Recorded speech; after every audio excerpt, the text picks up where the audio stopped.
మీరును అట్టి మనసు యేసు ప్రభు శరీరమందు శ్రమపడి ఉన్నాడు. మీరు కూడా ఆయన ఎట్లయితే శ్రమ పడినాడో శరీరంలోన మీరు కూడా ఆ శ్రమను అనుభవించడానికి సిద్ధంగా ఉండండి. అట్లాంటి మనసు మీరు ధరించుకొని ఉండండి. ఎట్టి పరిస్థితుల్లోనైనా నువ్వు పనికి పోతే ఒకవేళ పని దగ్గర ఒత్తిడి ఉందేమో జాగ్రత్త. ఆయుధంగా నీ శరీరాన్ని ధరించుకో. ఎంత పనైనా చేయడానికి. ఆఫీసులో ఉద్యోగం వల్ల ఒత్తిడి ఎక్కువ ఉందేమో, నీవు దానివల్ల నువ్వు ఆయుధంగా ధరించుకోవాలి. నీ శరీరం అంతటి కూడా పని చేయడానికి ఉద్యోగంలో నీవు ఆయా రకరకాలుగా రాసుడు ఉంటుంది, కంప్యూటర్లో కొట్టేది ఉంటుంది. అది నీ శరీరం అంతటి కూడా దాని మీద దృష్టి పెట్టి పని చేయడానికి సిద్ధంగా ఉండాలి. అయితే దేవుని కొరకు నీ మనసును సిద్ధపరిచి ఉండాలా. ఆయా స్థలాల్లో మనకు వచ్చేటువంటి ఇబ్బందుల ద్వారా వాటిని ఎదుర్కొనేదానికి సిద్ధంగా ఉండమని తెలియచేస్తున్నాడు. ఏమంటుడు ఆయన? అట్టి మనసును ఆయుధముగా ధరించుకున్నది శరీర విషయంలో అంటాడు. శరీర విషయంలో శ్రమ పడని వాడు శరీరమందు జీవించు మిగిలిన కాలము ఇక మీదట మనిష ఆశలను అనుసరించొద్దు. ఈ శరీరం ఇప్పుడు మిగిలి ఉంది మనకి 50 ఏండ్లు, 60 ఏండ్లు, 70 ఏండ్లు, 80 ఏండ్లు. కొంతకాలానికి కొంతమంది ముగించబడవచ్చు, కొన్ని ఏళ్ళకు ముగించబడవచ్చు, కొన్ని నెలలకు ముగించబడవచ్చు, కొన్ని రోజులకు ముగించబడవచ్చు, రేపే ముగించబడవచ్చు. అయితే ఇందులో ఏమంటుందంటే ఆయన మిగిలిన కాలము అంటే శరీర విషయంలో శ్రమ పడని వాడు అంటున్నాడు. శరీర విషయంలో శ్రమ పడని వాడు శరీరమందు జీవించు మిగిలిన కాలము ఇక మీదట మనిష ఆశలను అనుసరించొద్దంట. ఇప్పుడు కొంత సమయం మనకి ఇచ్చింది, ఇప్పుడు కొన్ని ఏళ్ళు బ్రతకడానికి. అయితే ఈ జీవితంలో మనుషులు చూపించేటువంటి ఆశకు మనము పరిగెత్తొద్దు. రేపు సర్పంచ్ ఎలక్షన్లు ఎప్పుడయ్యా మార్గన? ఆశకు నీవు పరిగెత్తొద్దు అని దేవుని వాక్యం తెలియజేస్తుంది. ఏం చూపిస్తున్నారు మనుషులు? కొంతమంది వ్యాపారంలో వ్యాపారం పెట్టుకుని డబ్బులు ఇస్తారంటారు. దగ్గరకు వచ్చిన తర్వాత ఆయన జాగా చూసుకొని స్థలం అంతా చూసుకొని సిద్ధం చేసుకున్న తర్వాత నా దగ్గర డబ్బులు లేవంటారు. రకరకాలుగా ఒక మనిషి పెళ్లి చేసినాకో అమ్మాయిని సిద్ధపరచుకుంటారు. అబ్బాయిని సిద్ధపరిచి పెళ్లి దగ్గరకు వచ్చింటుంది. వారం రోజులు 10 రోజులు ఉంటుంది. వీళ్ళ అవసరాలకి అడిగింటారు డబ్బులు. ఆయన ఇస్తానని అంటాడు, వీళ్ళు కూడా ఆశ పెట్టుకుంటారు. అందుకని మనుషులు చూపించేటువంటి ఆశకు నీవు లోబడద్దు, వాటి ఆశలు అనుసరించొద్దు అని దేవుని వాక్యం తెలియజేస్తున్నది. అందుకని శరీరమందు జీవించు మిగిలిన కాలం అంట. ఇప్పుడు మిగిలి ఉంది మనకు, మిగిల్చినాడు దేవుడు కొంతకాలం బ్రతకమని. ఇక మీదట మనిషి ఆశలను అనుసరించి నడుచుకునక దేవుని ఇష్టానుసారముగానే నడుచుకొనొచ్చు. దేవుని ఇష్టాన్ని చేయమంటున్నట. పైసలు తీసుకుంటారు అమ్మ. నేను దాదాపు ఇప్పటికి ఒక 7 నీవు వెళ్ళొద్దు. ఎవరిష్టం నెరవేర్చాలి? ఇప్పుడు మనం ఎవరిష్టాన్ని మనము అనుసరించి నడుచుకునక దేవుని ఇష్టానుసారంగా నడుచుకున్నట్లును పాపముతో జోలి చేయక. పాపము తోలి జోలి అంటే లంచం తీసుకుంటే అది పాపం అని చెప్తున్నాడు ఇక్కడ. వింటున్నారామా? వింటున్నారు కదా. చాలా వాక్యాలు ఉన్నాయి, అవన్నీ చూపిస్తాను మీకు ఈరోజు. నా టైం లోపల మీకు చూపిస్తా. ఎంతైంది టైము? ఇష్టానుసారంగానే నడుచుకున్నట్లు పాపముతో జోలి ఇంకా నేమి లేక ఎండును.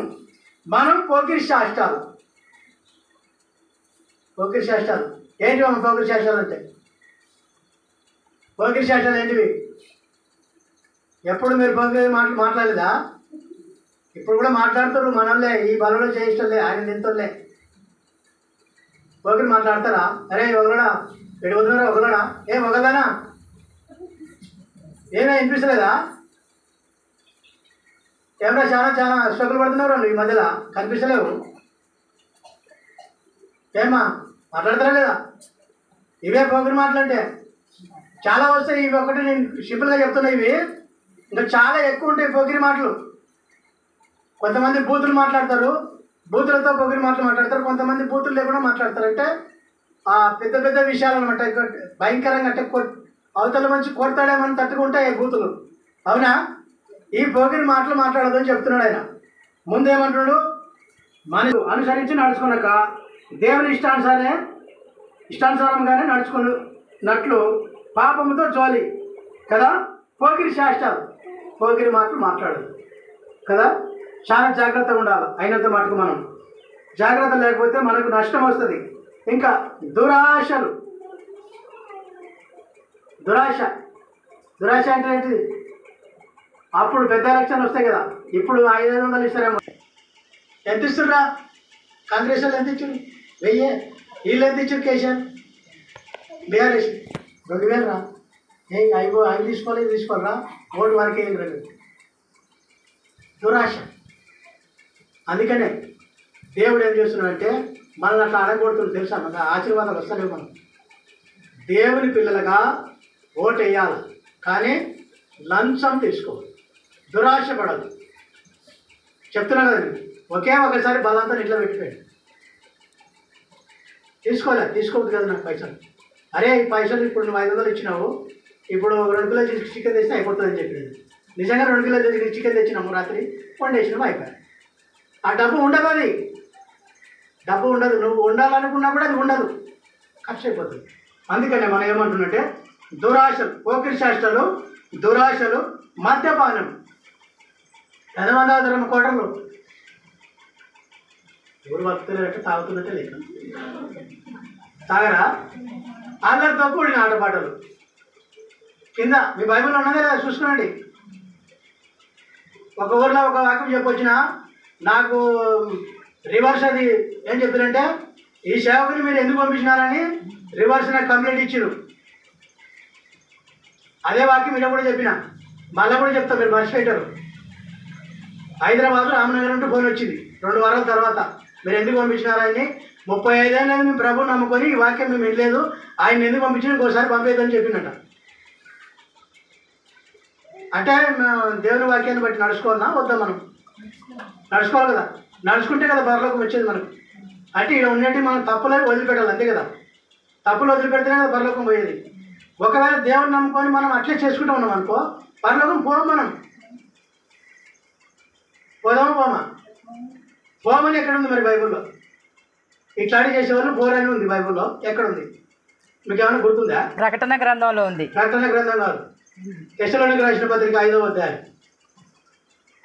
చూద్దాం. చేత నడిపింపబడిన ఎడల ధర్మశాస్త్రమునకు లోబడిన వారి కారు శరీర కారములు స్పష్టమై ఉన్నాయి.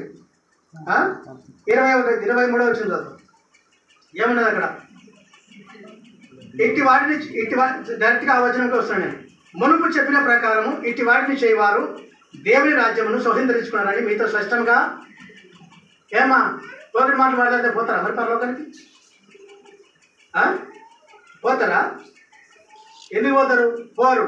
అందుకే పేదల పత్రిక మళ్ళీ తీసుకోండి, చాలా వాక్యాలు ఉన్నాయి మనకు తెలియని విషయాలు. ఏమంటున్నాడు ఆయన? అల్లరితో కూడిన ఆటపాటలు, త్రాగుబోతుల హిందువులు. త్రాగుబోతులు మన ఊరిలో పెళ్లి చేస్తారు, కృపకుడి కలిసి పెడతారు, తాగుబోతులు కూడా పెడతారు. అవునా? పెడతారా పెట్టరా? భార్యకు ఉంటుంది, మార మనిషి ఉంటుంది, భర్త తాగొస్తాడు ఫుల్గా, వాళ్ళు హిందువులు చేస్తారంట. ఎందుకు చేస్తారంట? ఏమంటారు? త్రాగుబోతుల హిందువులు చేయదగినవి, వాళ్ళ దాంట్లోకి మనం పోకూడదని అర్థం. తాగుబోతులు ఎవరైనా హిందూ చేస్తే అట్లాంటి వాళ్ళ కార్యక్రమాల్లో మనం పాలు పంపులు పొందొద్దు అని దేవుని వాక్యం తెలియజేస్తున్నది. ఇంకా ఏమంటాడు ఆయన? విగ్రహం పూజలు మొదలైన దేవుని వాక్యం మీరు బాగా గుర్తుపెట్టుకోనండి. విగ్రహం కంటే విగ్రహం వెనక ఈపుల.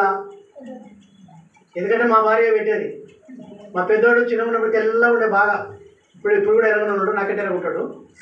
అయితే వానికి తెల్ల ఉండని చెప్పి ఇక్కడ పెడతలేకుండా ఇక్కడ ఒకటి పెట్టేది, ఈ చేయి కొట్టి కుడి చేయికి కుడి కాలుకి, మళ్ళీ దొమ్మల మీద వెనక ఈపులు. ఏంది అంటే దిష్టి తగ్గుతుంది. ఏం తగ్గుతారమ్మా? దిష్టి. నిజంగానే నీ ఇంటికి శాపం వస్తుంది అది పెడితే. గుర్తుపెట్టుకోండి మీరు, ఎప్పుడు కూడా పెట్టకూడదు. దీనివల్ల మాకు చాలా జగడం అయ్యేది. ఇద్దరు పెట్టకూడదు, నేను పెట్టాలా అట్ట ఇద్దరికి పెట్టింది. మూడో వానికి నేను పెట్టలేదు. ఎందుకంటే దేవుని ఉగ్రత మన మీద తిరుగుతుంది. అది దేవునికి ఇష్టమైంది కాదు. నల్లదారం కట్టించుకోవడం కానీ ఇంకొకటి విగ్రహం పుడిచలు అంటారు కదా. ఇప్పుడు పొలం దున్నుతారు కదా, పొలం దున్నేటప్పుడు ఎంతమంది అడుగుతారు, సార్ నాకు పంట బాగా పడితే పడదని అడగరా? అడిగితే ఉండరు మీరు, అందరు చెప్తలేరు. అందుకనే మనం గుర్తుపెట్టుకోవాలి, ఏ చిన్నదైనా కూడా దాని విగ్రహం కిందకి వస్తుంది. తర్వాత ఒక మనిషిని ఎక్కువ ప్రేమించినా కూడా అది విగ్రహమే. ఒక మనిషిని అంటే ఎవరిని ప్రేమిస్తాం? భర్తని, బిడ్డని, కొడుకుని, భార్యని, తల్లిని, తండ్రిని. అర్థమైందామా? దేవుని కంటే ఎక్కువ ప్రేమిస్తే కూడా అది కూడా విగ్రహమే. అర్థమైందా? గుర్తుపెట్టుకోవాలి. ఇంకా ఏమంటాడు ఆయన? ఎప్పుడు దేవుని నమ్మకం ముందు ఇంకా అంటే దేవుని ఇష్టానుసారంగా నడుచుకోకుండా దేవునికి ఇష్టం లేకుండా నడుచుకున్నాం. మళ్ళీ ఇంకేమంటుందంటే పాపంతో దూరం చేసినాం. అంటే పాపం చేసే వాళ్ళతో మనం సహవాసం చేసినాము, వాళ్ళ మాటలు, వాళ్ళ చూపు, వాళ్ళ తలంపులు కలిగి ఉన్నాం. ఇంకా ఏమంటుందంటే మనము పోకిరి శాస్త్రాలు, దురాశలు, మద్యపానము, అల్లరితో కూడిన ఆటపాటలు, త్రాగుబోతుల హిందువులు ఇవన్నీ చేస్తున్నాం మనం. ఎప్పుడు? దేవుని ఎరక్క ముందు. అందుకని ఈ వచనంలో అంటాడు మళ్ళా 3వ వచనంలో, అన్యజనుల ఇష్టము నెరవేర్చుటకు గతించిన కాలమే చాలును. అప్పుడు చేసినావు, మళ్ళా దాంట్లోకి పోవద్దు. ఇప్పుడు పోతున్నాము, దారిలో పోతున్నావు అమ్మా, పోతున్నాము, ఒక బురద గుంత వచ్చింది అనుకున్నాం, బురద వచ్చింది, ఒకసారి దిగినాము, మోకాల్లోకి పోయింది, అది అనుకున్నాం, బురద అంటింది, మళ్ళీ మనం దాంట్లోకి దిగుతామా? ఎందుకు దిగము? మట్టి అంటుతుంది మనకు. అందుకని పాపం అంటకుండా చూసుకోవాలా. అప్పుడు అన్యజనుల ఇష్టము నెరవేర్చుటకు గతించిన కాలమే చాలును. అపరిమితమైన దుర్వ్యాపారమునందు, దుర్వ్యాపారం, వ్యాపారం చేసేది ఎంతమంది మరి ఊళ్ళో పోయినందుకు వారు ఆశ్చర్యపడుచు మిమ్మల్ని దూషించుచున్నారు. దేవుని నమ్మకం ముందు అన్ని చేసినప్పుడు ఎవరు మనం దూషించలే. అర్థమైందామా? మనం దేవుని నమ్మకం ముందు అన్ని చేసినాం, వాళ్ళతో కలిసి ఉన్నాము, జీవించినాము, అప్పుడు ఎవరు మాట్లాడలే. నువ్వు మంచోడం వల్లే చెడ్డడం వల్లే అందరం కలిసి ఉన్నాం, బాయ్ బాయ్ కదా. దేవుని నమ్మినందుకు మనల్ని దూషిస్తున్నారు. 93లో నేను దేవుని నమ్ముకున్న తర్వాత